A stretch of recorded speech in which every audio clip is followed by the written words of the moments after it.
Oi, eu sou a Ana e sejam muito bem-vindas a mais um vídeo do Entre Quatro Livros. No vídeo de hoje eu vou comentar com vocês as minhas primeiras leituras do ano, ou seja, de janeiro e de fevereiro.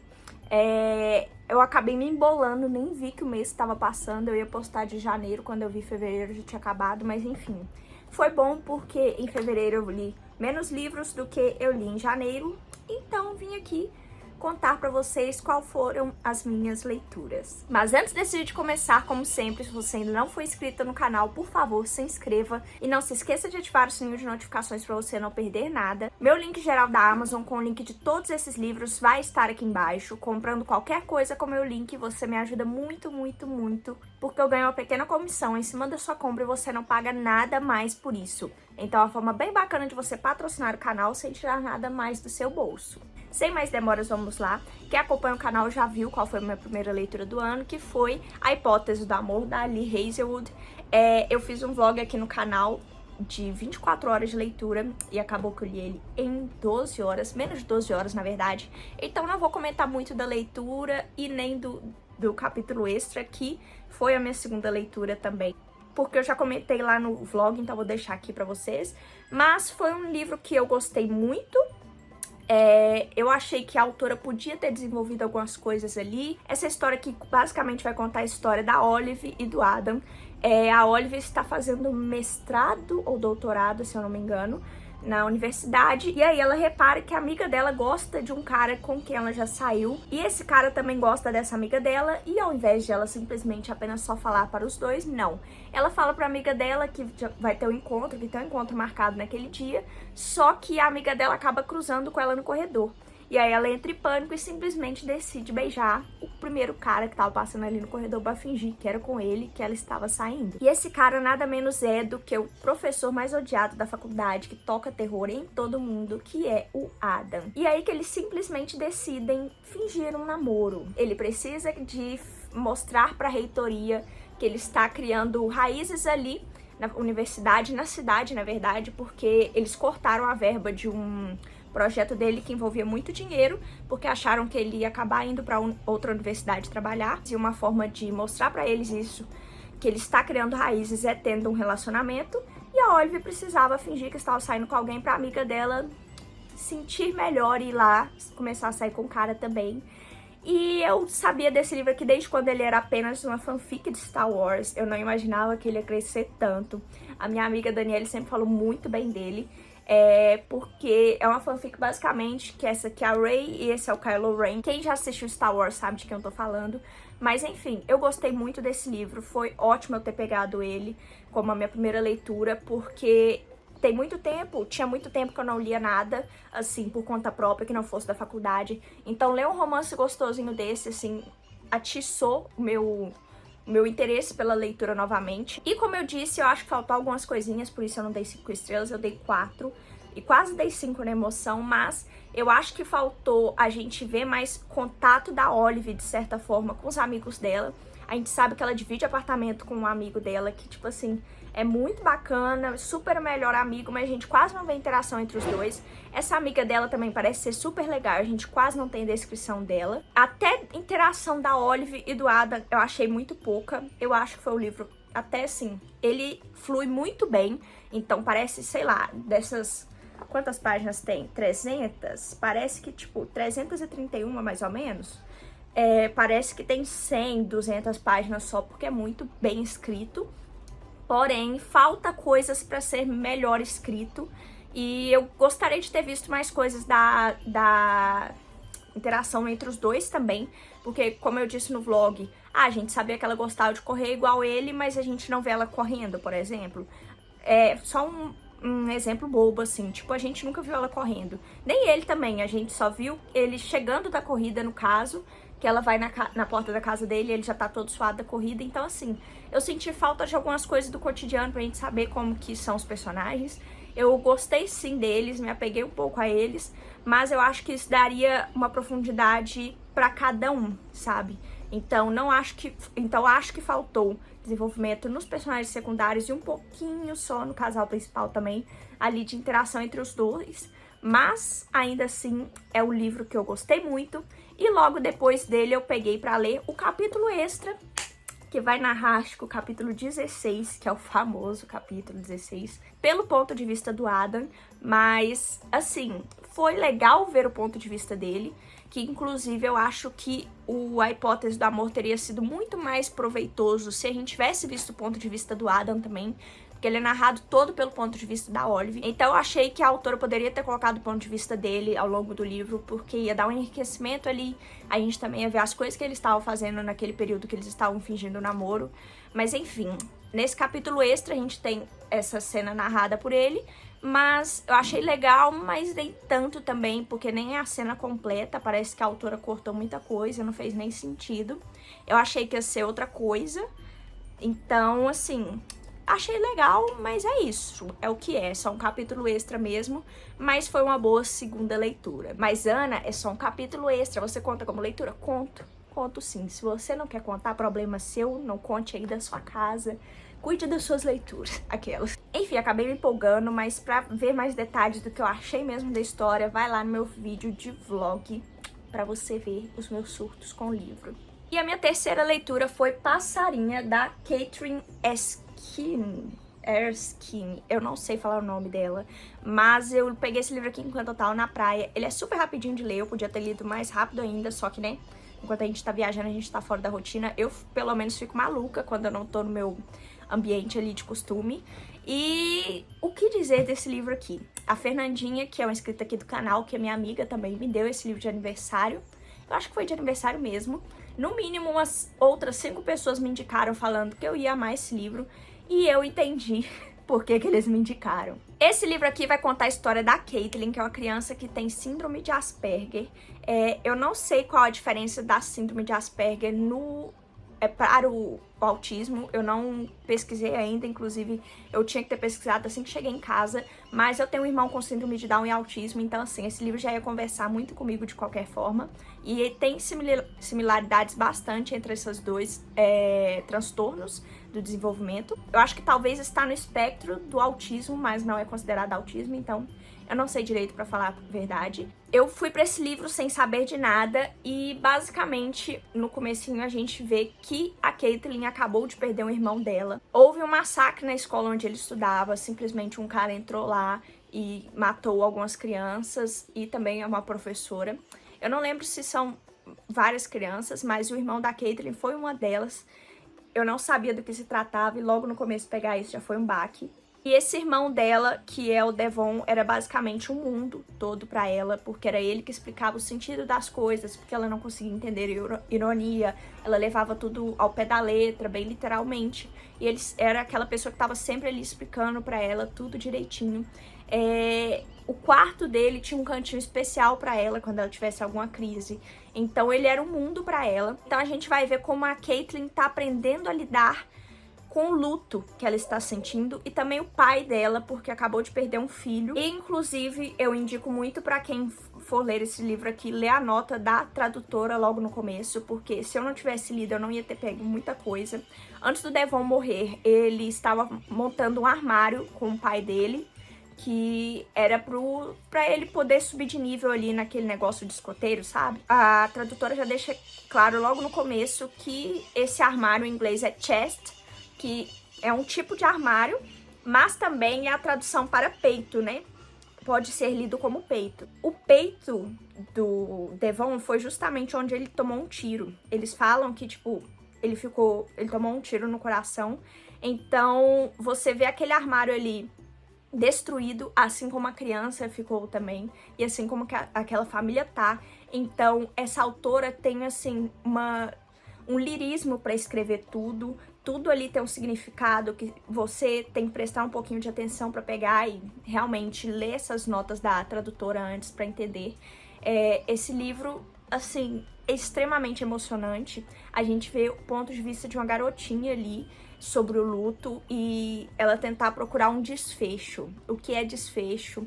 Porque ela escutou falando isso, de que as pessoas que perdem alguém precisam de um desfecho, precisam procurar isso, e como ela é uma criança extremamente literal, ela quer ir atrás disso, ela quer descobrir qual é o desfecho.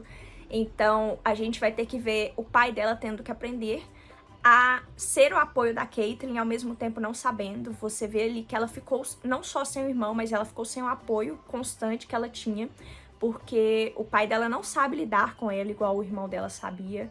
Então, assim, só de lembrar, meu olho enche de água, porque é um livro muito, muito lindo, que me emocionou muito. Virou, assim, um dos livros favoritos da minha vida mesmo, porque eu tenho até vontade de reler, porque eles falam isso mesmo, que cada vez que você lê esse livro, você entende mais ainda coisas que a autora queria dizer. Então, assim, gente, por favor, se é pra ler algum livro desse vídeo, leiam Passarinha, por favor. A minha quarta leitura foi Os Dois Morrem no Final, do Adam Silveira.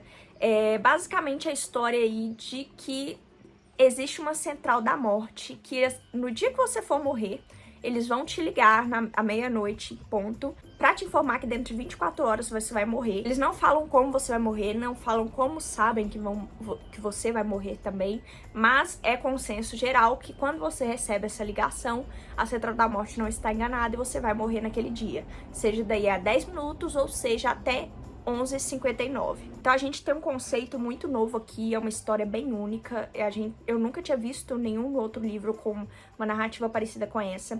Vai lidar com o luto de uma forma totalmente diferente da forma que a gente está acostumada, porque a gente sente o luto quando perde alguém. Aqui a gente vai ver as pessoas lidando com o luto enquanto ainda estão vivas, sentindo como vai ser elas não existirem mais, e as pessoas ao redor dela também lidando com o luto, lidando com perder aquela pessoa. E aí a gente vai ter a história do Mateu e do Rufus, que são os personagens principais. Também o livro vai ter capítulos onde vai ser narrado por outras pessoas e todas essas pessoas fazem sentido no final para a história. Então tudo é milimetricamente bem construído nesse quesito. E o Mateu é um cara que sempre ficou preso ali, sente que não aproveitou a vida. O pai dele tá internado, então ele tá sozinho em casa. Ele, tipo, tem um surto, começa a limpar tudo, depois começa a quebrar tudo. E então, assim, ele sente que não aproveitou a vida, ele queria ter mais tempo, mas ele fica travado totalmente. Então a gente já se identifica um pouco, porque a gente não saberia o que fazer. Tipo, a gente fala assim, se eu tivesse só mais um dia de vida, eu ia fazer 1 milhão de coisas. Mas às vezes não, às vezes você fica travado ou você só quer aproveitar com a sua família. E aí a gente tem o Rufus, que quando a Central da Morte liga pra ele, simplesmente ele está batendo no atual namorado da ex-namorada dele, com os amigos dele. E aí ele recebe essa ligação. E o Rufus também é uma pessoa que já lida com luto diariamente, porque ele perdeu a família inteira num acidente de carro há poucos meses. Foi tipo os pais e a irmã, então a central ligou pra eles, eles sabiam que iam morrer. E o Rufus praticamente testemunha isso e tem que lidar com isso no dia a dia. Ele vai pra esse orfanato onde ele conhece esses amigos dele e basicamente cria uma relação linda também. E vai chegar um ponto onde essas duas pessoas vão se encontrar, porque existe um aplicativo nesse universo aqui da história que chama Último Amigo. Você pode se inscrever nesse aplicativo se você for um terminante, que no caso são as pessoas que vão morrer naquele dia ali, ou também se você quer ser só um ombro amigo para alguém que é terminante. E aí que basicamente o Rufus e o Mateu vão se encontrar, e o Rufus vai simplesmente fazer o Mateu viver, né, em menos de 24 horas, pra falar a verdade. O Mateu vai tentar se soltar mais e o Rufus vai tentar ver o lado bom da vida, pra falar a verdade. Então, assim, é um livro lindo, porém, eu acho que o Adam Silveira colocava a descrição demais algumas horas, ficava enrolando em coisas que não precisava. Então, esse livro aqui dava pra ser bem mais curto do que isso. Eu não gosto de livros curtos, pra falar a verdade, do tipo, eu acho que ele poderia ter sido mais curto e ponto. Não por isso, eu queria que o autor substituísse essas coisas e colocasse outras que fossem mais relevantes. Eu sei que era pra criar um tipo de certa proximidade entre o leitor e os dois personagens, mas ao mesmo tempo eu senti que aquilo tava me cansando um pouco. Mas ainda assim é um livro bem rápido de ler e, como eu disse, a história é inteligentíssima, na minha opinião. E o final... O final fez tudo valer a pena, mesmo essas partes que eu falei que são um pouco mais chatinhas. De verdade, o final me destruiu. A gente sabe que ele vai morrer, que os dois vão morrer, já tá aqui no título, mas a gente quer acreditar que é mentira, que vai ser um erro, que vai ser o primeiro erro da Central. Mas assim, eu mandei mensagem pra minha amiga Adriele chorando, porque me despedaçou completamente. Então, quando as pessoas falavam que esse livro fazia as pessoas chorar, eu não acreditava, até que eu passei por isso. Mas enfim, é um livro muito bom, acho que eu dei 4 estrelas, então eu só tirei 1 estrela aí por esse motivo, mas como eu disse, eu achei uma forma inteligentíssima de apresentar o luto de várias formas. A história é muito bem costurada, nada fica solto ali, tudo desde o começo, desde, tipo, uma coisinha bobinha que o autor colocou no começo, vai se interligar no final. Então, eu gosto muito de histórias assim, sabe? Que chega um ponto que tudo se interliga. Eu acho muito inteligente, é uma forma de escrita que me atrai bastante. Então, recomendo muito pra vocês. E a minha última leitura de janeiro foi Bad Prince, da Zoe X. Gente, Bad Prince foi um livro que eu não sabia nada sobre. Eu só sabia que era um bully romance. E eu nunca tinha lido bully romance, a não ser... não sei se dá pra considerar Príncipe Cruel como bully romance, porque existe bullying ali também. Porém, eu vi que não é o tipo de romance que me agrada. Gosto de Enemies to Lovers, gosto, mas bully romance é uma coisa que eu sou uma pessoa muito rancorosa. Eu ficava assim, ela tá perdoando ele e tal. Não, eu não perdoaria. Vai, minha filha, se faz difícil pelo menos mais um pouquinho, dá um tempo. Mas assim... Então eu vi que é um formato que não me agrada tanto. Mas esse livro aqui vai contar a história da Scarlett e do Conrad. Conrad, não sei como fala.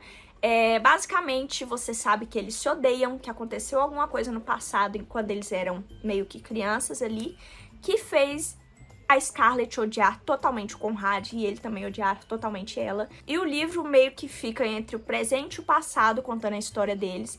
A Scarlett tá ali na faculdade namorando com um irmão, meio-irmão do Conrad.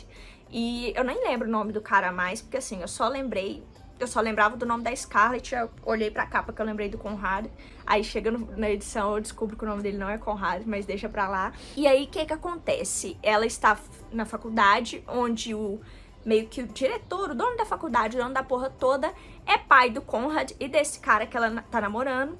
Então, assim, você não sabe o que aconteceu, porque parecia um amor avassalador entre ela e o Conrad, e terminou naquela desgraça que os dois se odeiam mortalmente, e simplesmente o Conrad aparece na faculdade, volta pra cidade, a gente não sabe nem porque que ele foi embora, e aí começa a guerra entre os dois. E aí foi o que eu disse, gente, já dá pra ver que os dois tinham química, é inegável que os dois têm química pra mim, mas eu acho que, como eu disse, é um formato que não funciona pra mim. O cara literalmente joga água de bosta na menina, sabe? Pra mim, tudo que ele fazia com ela pesava mais, porque o mais pesado que eu lembro dela fazer com ele, óbvio que, tirando a parte de namorar com o irmão dele, que, tipo, ela não via maldade, eu entendo também, porque tem todo um rolê bagunçado por trás. Ela joga um porco morto, sangue de porco, na sala lá do time do menino, alguma coisa do tipo. Então, assim, não foi uma coisa direta com ele, entende? Então, as coisas que eu via ele fazendo com ela, expor ela ao ridículo, me deixava muito desconfortável.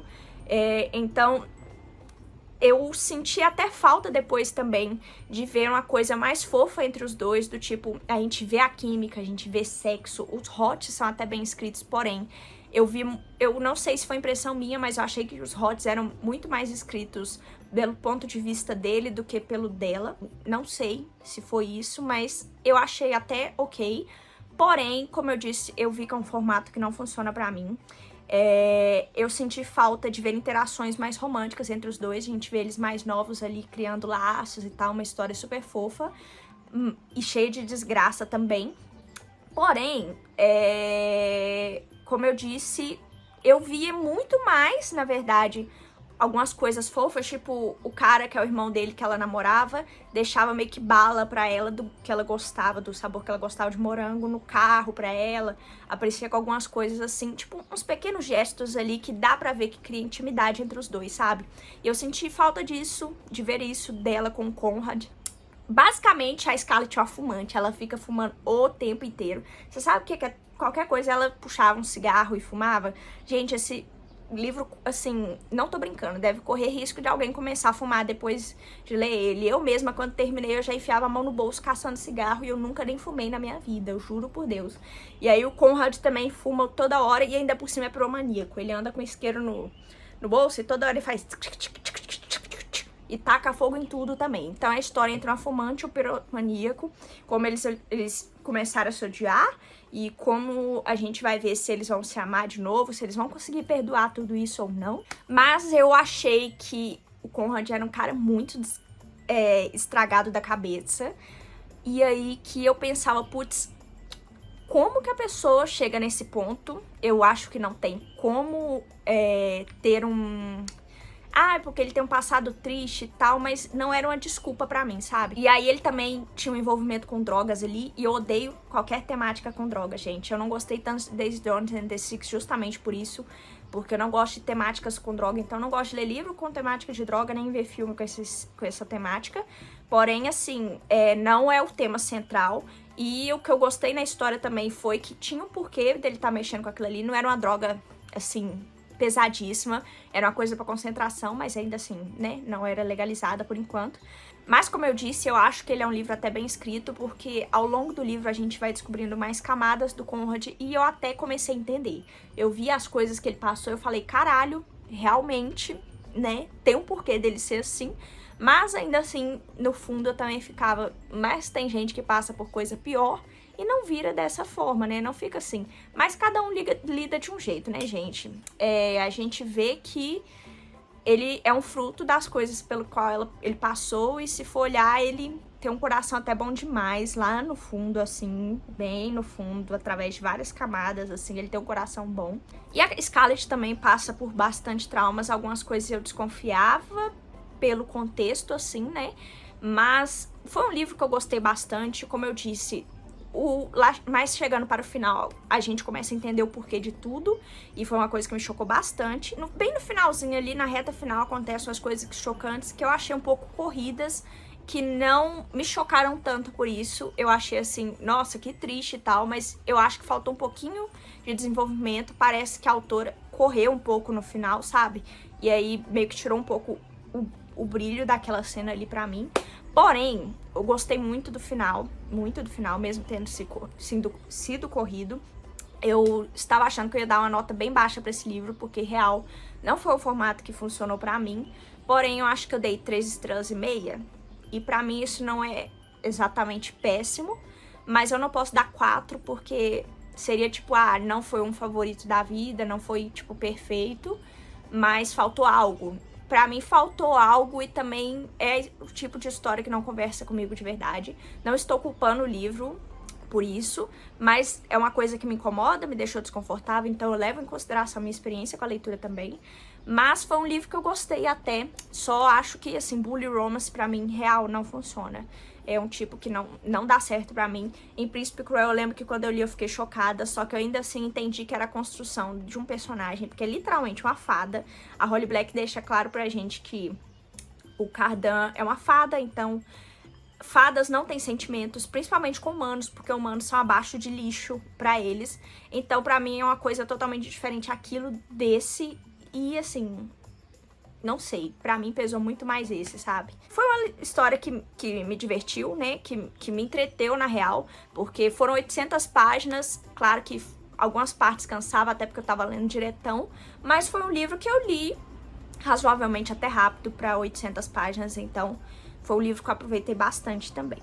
E a minha primeira leitura de fevereiro foi Macário para um trabalho da faculdade, que é do autor Álvaro Chaves Azevedo. Eu comentei pra vocês aqui que eu estava escrevendo um artigo sobre esse livro para a faculdade. Vou até tentar ajustar mais ele um pouco e tentar que ele seja publicado. Mas, enfim, Macário vai tratar a história do Macário, que é um cara que está ali num bar à noite, uma taverna, não lembro, e simplesmente chega um cara muito estranho assim, começa a bater um papo com ele, e é numa noite extremamente chuvosa, o cavalo, o burro que segurava as coisas lá do Macário meio que sumiu, fugiu assim, então ele ficou sem o cachimbo dele, ficou sem as coisas, e esse estranho oferece um cachimbo e eles começam a conversar sobre várias coisas, sobre a vida, sobre a morte, sobre amor, sobre mulheres, sobre sexo. Mas assim, gente, o autor nasceu em 1831 e morreu com 20 anos. Esse livro aqui foi basicamente publicado depois dele ter morrido. Eu acho que durante a vida dele, acho que ele publicou uma coisa só. Então tudo que ele escreveu foi publicado depois da morte dele. Ele morreu assim, super novo, inclusive.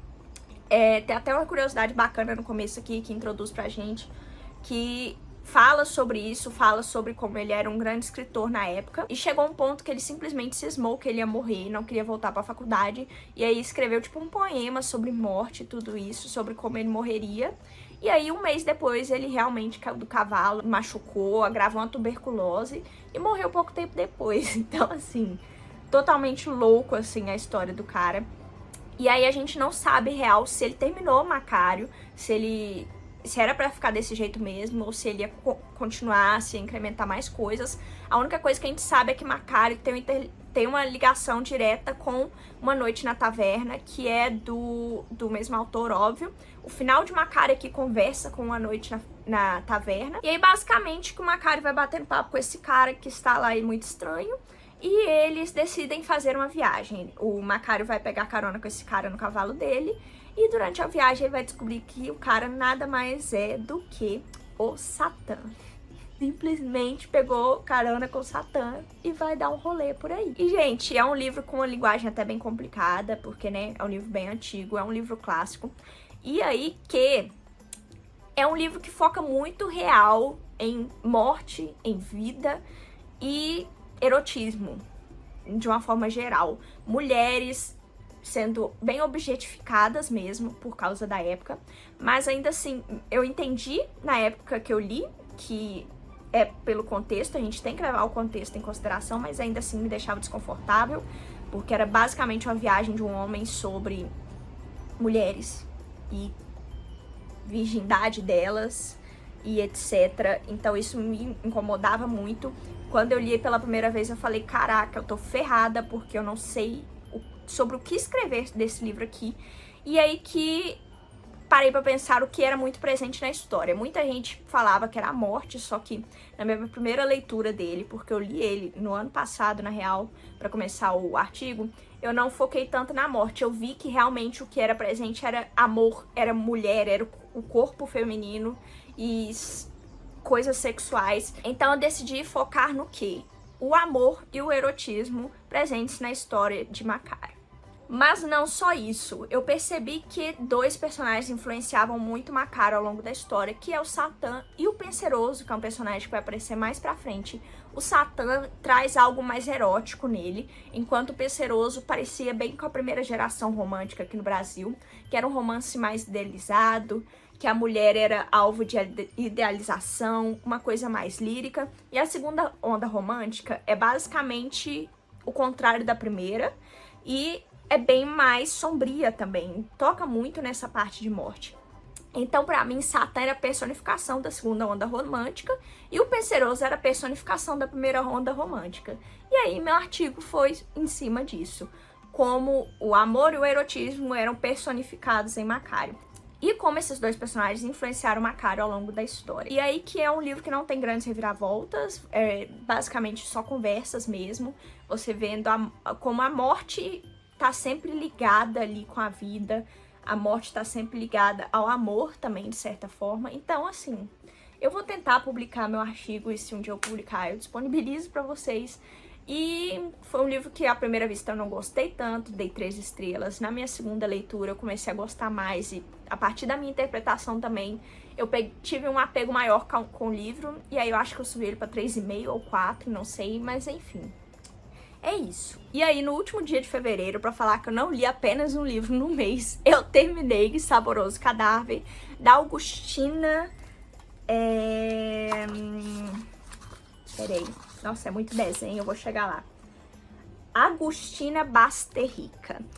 Tinha um adesivo aqui, mas fica só no plástico, aí acabei perdendo. Eu já tinha comentado esse livro pra vocês aqui no canal, que eu estava muito ansiosa pra ler. Eu vi o Jeff comentando, fazendo leitura coletiva sobre ele, e aí eu quis ler. Basicamente aqui a gente vai ter a história que a carne dos animais no nosso mundo ficou contaminada por uma doença que matava as pessoas, e aí as pessoas simplesmente decidem começar a comer carne humana. Então essa é a premissa principal do livro, e eu achei que é um livro interessante, a premissa foi interessante, me chamou pra ler ele.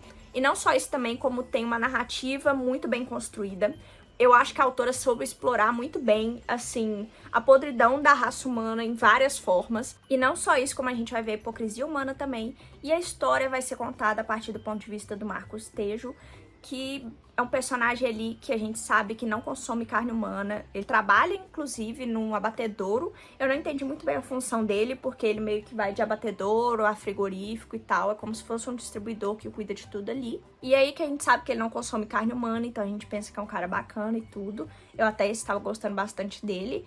E a gente sabe que a esposa dele foi embora depois que eles perderam um bebezinho. E ele está aguardando essa esposa voltar. A gente vê que é um cara que tá muito magoado com tudo que aconteceu.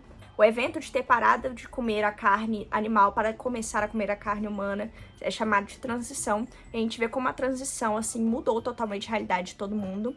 A autora vai mostrar pra gente, por exemplo, uma casa, um local, na real, onde a caça humana é permitida como um esporte ali, uma diversão.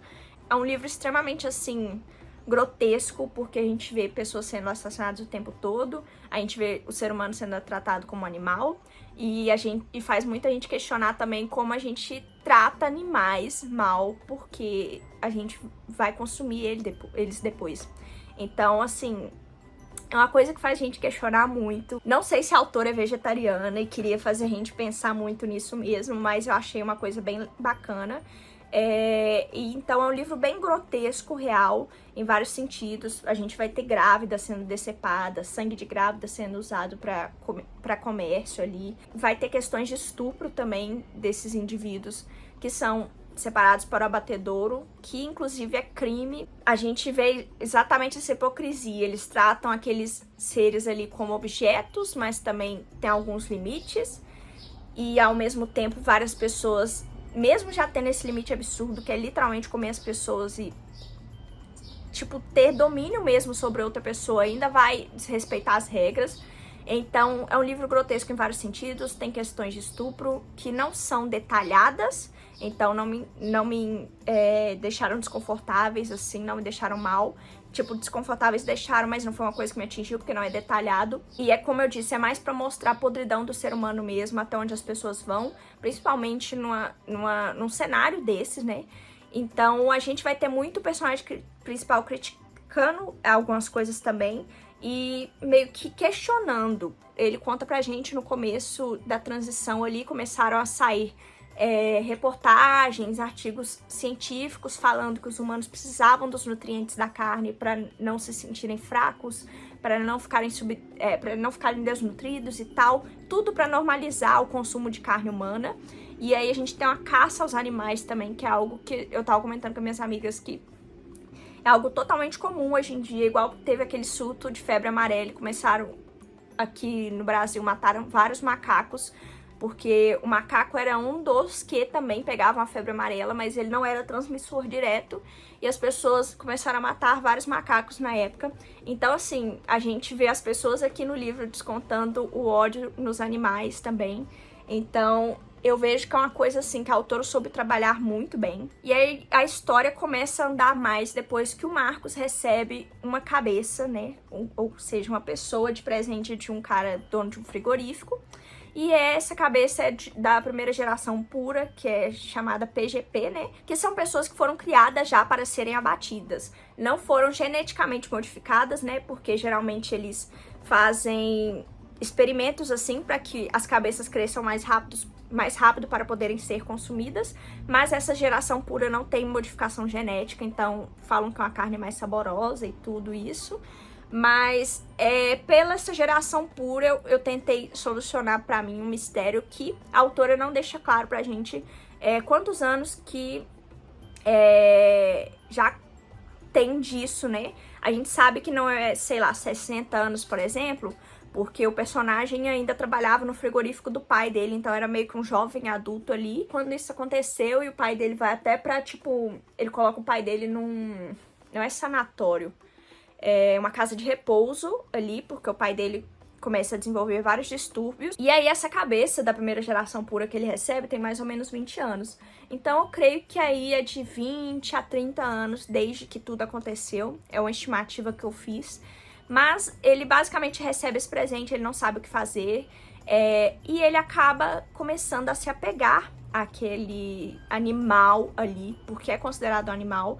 E, gente, é um livro, assim, absurdo, absurdo.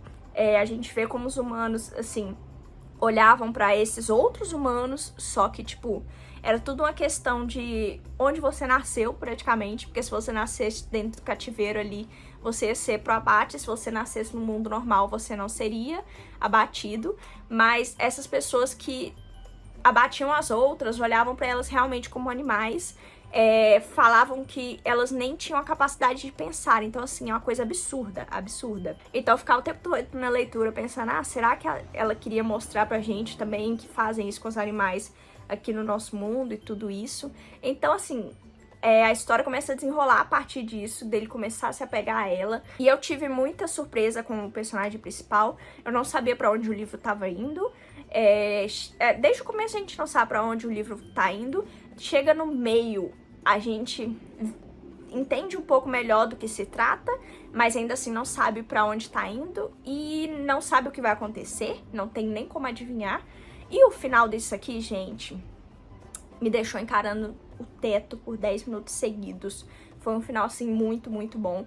Mas, como eu disse, é um livro, assim, bem descritivo, de, tipo, você vê as pessoas sendo abatidas e tudo aquilo. A autora até fala pra gente também que tem um toque de recolher. Depois desse toque de recolher, meio que pode acontecer de outras pessoas acabarem se matando pra consumir a carne, porque há um desespero gigantesco pra comer carne. Tem os carniceiros que ficam na porta de fora desse frigorífico onde ele trabalha, que, assim, eles comem carne doente que jogam pra eles, sabe? Então, assim, é um desespero muito grande pra consumir carne. E aí que quando há essas coisas de um comer o outro ilegalmente, eles falam que é carne com nome e sobrenome, né? Quando uma pessoa pega a outra.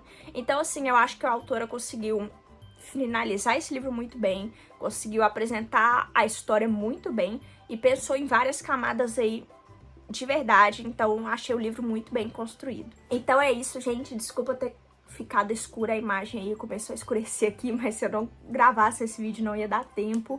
Essas foram as minhas leituras. Eu sei que eu não li muito durante esses 2 meses, mas ainda assim, pra quem tava muito tempo sem ler, pra mim é muito, então eu tô orgulhosa.